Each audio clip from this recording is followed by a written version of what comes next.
समाज संगठित हो, हम कैसे मिलें, हमें क्या करना है, ये तमाम सवाल जो हैं वो बहुत पीछे छूट गए हैं। आपके पास इतना समय नहीं है कि हम कैसे संगठित हों ये हम सोचें जब शत्रु आपके दरवाजे पे तलवार लेके खड़ा है। सबसे बड़ी चीज और सबसे आसान चीज जो मैं समझता हूं कि सनातनी हिंदू झूठ बोलना बंद करें। हमने इतना झूठ बोला है, इतना झूठ सुना है कि हमको झूठी बातें ही अच्छी लगने लगी हैं और सच बोलने में हमको लगता है पता नहीं कोई नाराज हो जाएगा, किसी से संबंध थोड़ा टूट जाएंगे, समाज में लोग मुझे थोड़ा सा एग्रेसिव बोलेंगे, इसलिए हमने कुछ बातें अपने आप गढ़ ली हैं। और उसमें सबसे बड़ा दुनिया का झूठ है, और ये सनातनी हिंदुओं ने खूब बोला, फिर राजनीतिक दलों ने बोला, फिर बड़े बड़े संगठन बोल रहे हैं आजकल। और ये झूठ है कि सारे धर्म बराबर हैं। साहित्य के लोग भी बैठे होंगे, इतिहास के लोग भी यहां बैठे होंगे। सनातन हिंदू सभ्यता में, संस्कारों में, हमारे साहित्य में धर्म का अर्थ पूजा पाठ नहीं होता। धर्म रिलीजन का पर्यायवाची नहीं है। धर्म हमारे यहां कर्तव्य को कहते हैं, ड्यूटी को कहते हैं। एक पिता का धर्म, एक मां का धर्म, एक बेटे का धर्म, एक राजा का धर्म। लेकिन जब हम ये कहते हैं कि सारे धर्म बराबर हैं, तो धर्म तो सिर्फ एक ही है, वो है सनातन। बाकी सब मजहब हैं, पंथ हैं, और अलग अलग समय पे अलग अलग पंथ पैदा हुए। कोई 1400 साल पहले हुआ, कोई 2000 साल से लटका हुआ है, मम्मी का पता नहीं है। फिर एक इस्लामिक रूलर का भी एक मजहब चला, दीन इलाही, वो समय के साथ समाप्त हो गया। हर मजहब का कोई ना कोई रहनुमा है, उसका प्रॉफिट है, किसी का ईसा मसीह है। मजहब के आने की भी डेट है, रहनुमा के पैदा होने की भी डेट है, उसके जाने की भी डेट है। सनातन की न कोई डेट है, न कोई किताब है, न कोई रहनुमा है। और सनातन कब पैदा हुआ है ये दुनिया में कोई बता नहीं सकता। ये साइंस भी कहती है, ये प्रकृति का भी नियम है कि जो पैदा हुआ है उसको एक ना एक दिन मरना है। जो लोग छोटी छोटी बातों पर, राजनीतिक लोगों के लिए तो चलो ठीक है कि उनकी दाल रोटी का मामला है, लेकिन समाज जब इन बातों पे चर्चा करने लगे और जरूरत से ज्यादा उसको तवज्जो दे, तब कभी कभी एक सामूहिक तौर पे लगता है कि समाज अपनी मूर्खता का प्रदर्शन कर रहा है। किसी ने साउथ इंडिया में कह दिया कि सनातन डेंगू है, सनातन को खत्म कर देंगे। आधा देश सनातन बताने पे लग गया और खूब बहस करी हम लोगों ने। इसी तरीके से एक और बड़ा झूठ है, मंदिर मस्जिद सब बराबर है, सब भगवान का घर है। ये झूठ इसलिए है, और ये बोलने की हमारी आदत इसलिए है कि हमको एक बड़ी बीमारी है। मंच पे खड़े हों, पब्लिक प्लेस पे खड़े हों, माइक मिल जाए, तो हमारी कोशिश ये होती है कि जितने भी लोग बैठे हैं सब मेरी बात से खुश हो, सब मुझे अच्छा कहें, कहें बहुत महान विचारक है ये। और ये जो शत्रु के से अपने अनुमोदन कराने की बीमारी है, ये सिर्फ सनातनियों में है। आप अपनी बात कहिए, सच पे कहिए, तथ्य पे कहिए, शत्रु सुने न सुने, दोस्त सुने न सुने, इससे कोई फर्क नहीं पड़ता है।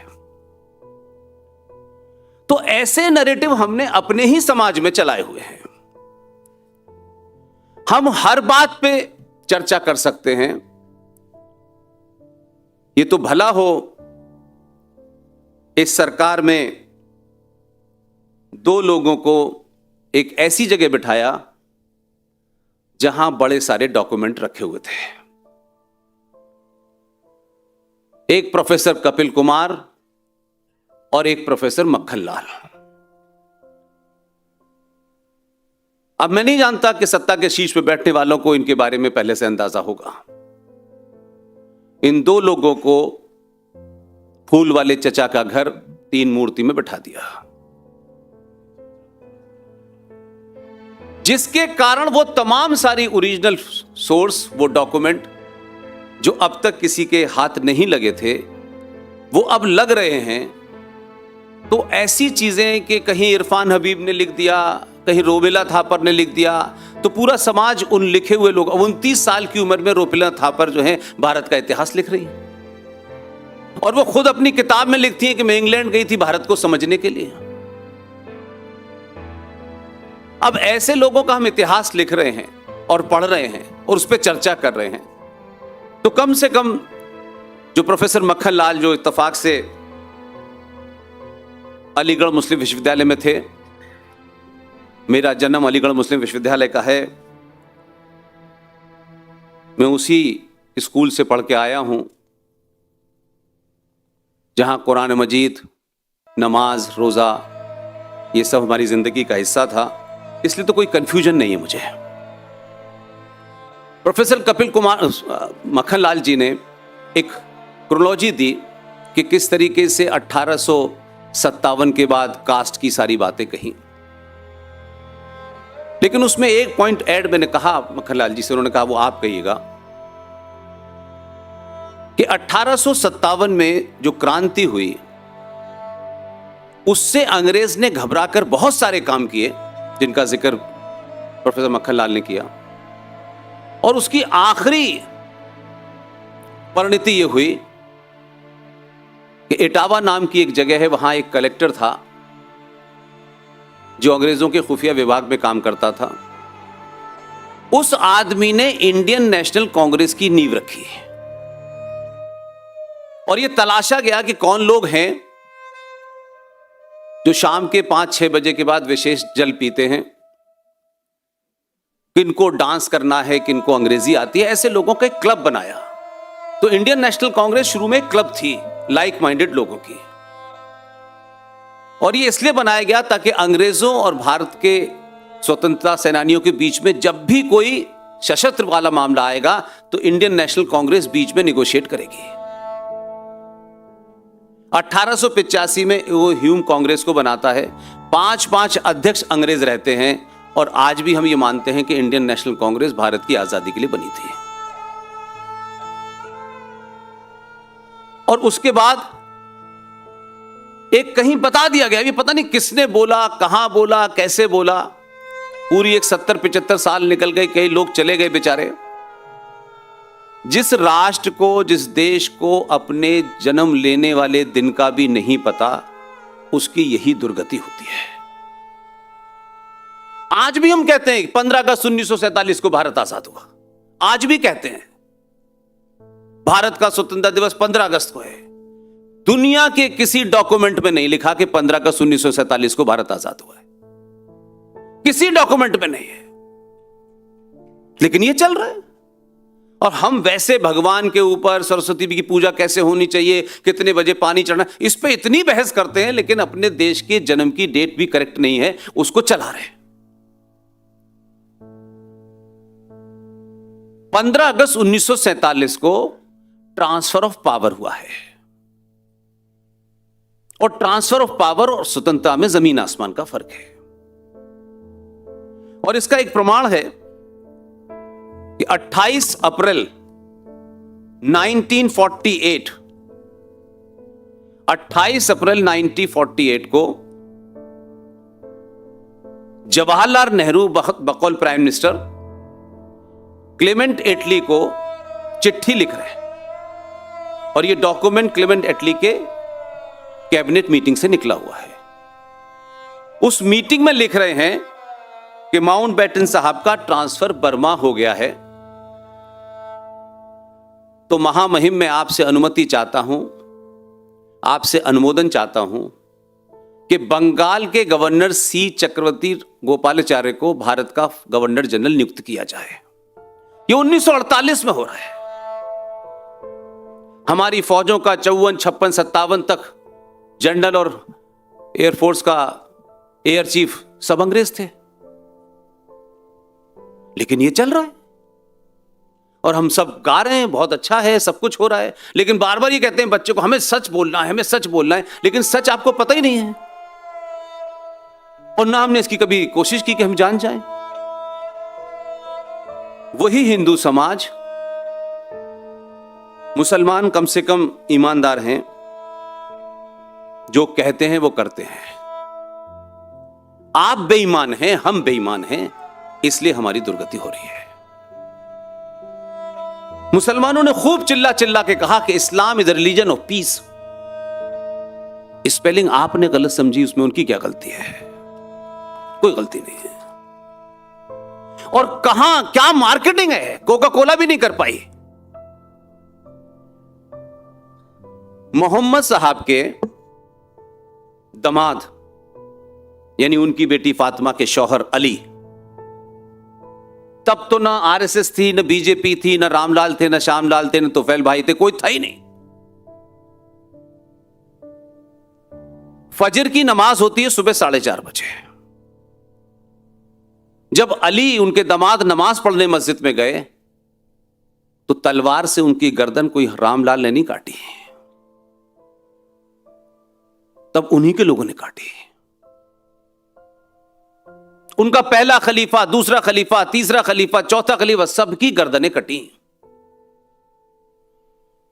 और अली के बच्चे, फातिमा के बेटे हुसैन और हसन, करबला के मैदान में जैसे बकरे को ज़िबा करते हुए आपने ईद पे देखा है, ऐसे कलमा पढ़ पढ़ के उनकी गर्दनें काटी। उसकी मार्केटिंग हुई है Islam is a religion of peace. हम सुनी सुनाई बातों पे बहुत विश्वास करते हैं और शायद उसके पीछे एक वजह यह भी है कि हम कुछ हद तक लालची हैं और वो लालच हमें कभी कठोर बात बोलने से रोकता है कि हमने बोला ये नाराज हो जाएंगे तो मेरा 2 रुपए का इंटरेस्ट नुकसान हो जाएगा, इसलिए हमने उन सब बातों को खूब बढ़ाया। अब हमको तो उस थैलोजी जो हमको 5वीं क्लास तक पढ़ाई गई उसमें पास होना होता था, तो ये सब पढ़ा हमने। तो मुझे लगता है कि जितने वक्ताओं ने अपनी बात कही है उसमें सबसे बड़ी एक ही सब चिंता बार बार दिखा रहे हैं, बताने की कोशिश कर रहे हैं। कोई कहता है 125 करोड़ हैं, कोई 100 करोड़ कहता है, कोई 82 करोड़ कहता है, लेकिन आपकी गिनती सबसे ज्यादा है। आप टैक्स भी भरते हैं, रेड लाइट पर रुक भी जाते हैं, लेफ्ट हैंड पे चलते हैं, दुनिया के सारे कानून मानते हैं, लेकिन आप ही हर दिन मारे जा रहे हैं। और आप ही को यह संकट है क्योंकि दुनिया का यह पहला ऐसा देश है जिसके बारे में मैं ये बात नहीं कहता कभी। एक आदमी जो 1932 में पैदा हुआ, जिसने भारत देखा नहीं, उसके दादा दादी ने भारत देखा और वो भारत में भी नहीं पैदा हुआ, वो ट्रिनिडाड में पैदा हुआ, वहां रहा। ये 1932 की बात है। तो ऐसा नहीं है कि हमारे बीच में से लोगों ने कुछ लिख के नहीं गए, लेकिन हमें अब इतना इंफीरियरिटी कॉम्प्लेक्स है अपने ऊपर कि ना हम अपने बहादुर की तारीफ करते हैं और हमारे लिए कोई बहादुरी का काम कर दे तो उसकी तो बिल्कुल ही नहीं करते हैं। 1932 में एक साहब ट्रिनिडाड में पैदा हुए, भारत आए, भारत की पूरी सिविलाइजेशन को उन्होंने समझा और उसके बाद उन्होंने एक किताब लिखी और उस किताब का उनको बुकर प्राइज भी मिला, उनको नोबेल प्राइज भी मिला। आज के बच्चे समझते हैं कि जब तक कोई बड़ा अवार्ड न मिला तब तक राइटर अच्छा नहीं होता। अब उन बच्चों को ये बताना पिता की जरूरत थी, माता की जिम्मेदारी थी कि उन्हें बताना चाहिए। इसलिए कोई, क्या नाम है उसका, और रॉय है, कोई अरुंधति रॉय, कोई किताब लिख दी उसने, वो चर्चा का विषय है साहब, उसे मैक्सेसे अवार्ड मिला है। उस आदमी ने विजयनगर की सभ्यता के बारे में जो लिखा है वो आज तक दुनिया की किसी किताब में नहीं लिखा। और उसी में वो आदमी एक बात लिखता है कि भारत दुनिया का एकमात्र ऐसा देश है जो अपने लोगों के लिखे इतिहास को नहीं पढ़ता, बल्कि जिन्होंने इनको गुलाम बनाया है उनका लिखा इतिहास पढ़ता है। उस नोबेल प्राइज विनर राइटर का नाम है विद्याधर नायपॉल। उनकी किताब लिखी हुई है जिसे आप लोग वीएस नायपॉल के नाम से जानते हैं, और किताब का नाम है इंडिया ए वुंडेड सिविलाइजेशन। ऐसा नहीं है कि लोगों के पास था नहीं, लेकिन हमारी नजर जाती नहीं है, क्योंकि वो हमारे अंदर वो जिज्ञासा ही नहीं है। हमारा काम ये कोई दूसरा करे, हम तो सिर्फ दूध में यूरिया मिला के बेचे हैं। हमारा कोई इंस्टीट्यूट अपनी जगह पवित्रता से काम नहीं कर रहा।